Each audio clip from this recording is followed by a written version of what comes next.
One of the things to consider when you're planning your wedding day is how you're going to incorporate photography into it. One thing to consider is how long of a coverage package you're purchasing. Most photographers sell a certain number of hours of coverage, and those are generally contiguous hours. If you buy a 6-hour package and they start at 2 o'clock, they're going to be done at 8 o'clock, even if there was 2 hours between your ceremony and reception that they weren't covering. So it's an important thing to ask your photographer about. Another important decision to make is whether or not to see each other prior to the ceremony. I'd say about half the brides and grooms that we work with each year choose to see each other ahead of time. It's a really nice thing to be able to do because you get to see each other privately, when you can express your emotions, when you can say to each other, "Oh, you look so nice. Oh, your dress is gorgeous." And it's just a very romantic moment. And it allows you to go ahead and take the formal pictures of the wedding before the ceremony, so that after the ceremony, you can continue moving on with your wedding day. The other half of our brides and grooms choose to wait for that special moment when the bride is actually coming down the aisle, and that's great too. It's whatever's right for you.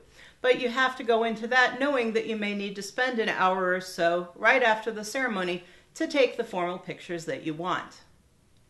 The next thing to think about when you're planning your day is how long the formal photographs are going to take. If your extended family is very large or your wedding party is very large, the photographs will generally take longer than if you only have a few people.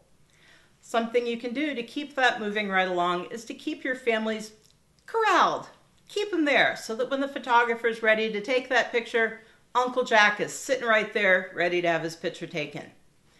Discuss with your photographer how long it's going to take the formals. I have worked with some photographers that are so quick, you're in and out of there. It's amazing. Others are much more deliberate in how they place each person into the photograph and exactly how they want the photograph to come out. But remember, it's your day. If you don't want to spend 2 hours taking formals, tell your photographer that. You may need a photographer that works more quickly. You may need to cut down on the number of formal pictures you want taken. But it's really important to communicate with your photographer your expectations for that part of the day.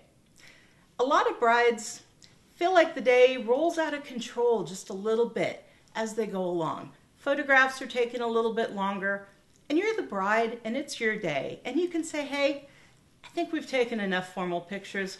Why don't we go do this other thing instead?" It's really okay because you're in charge. Another block of time to schedule is if you want to go to a park or other location to take some pictures. So it's important to budget that time into your day if that's important to you. It's also important to remember that you can call an audible if you need to, right there at the line of scrimmage. If you go out to the park to take pictures and it's 102 or 32, it's really okay to say, "Let's just take a few pictures and then go inside." You don't want to melt on your wedding day or freeze. And you know both are possible here in Nebraska.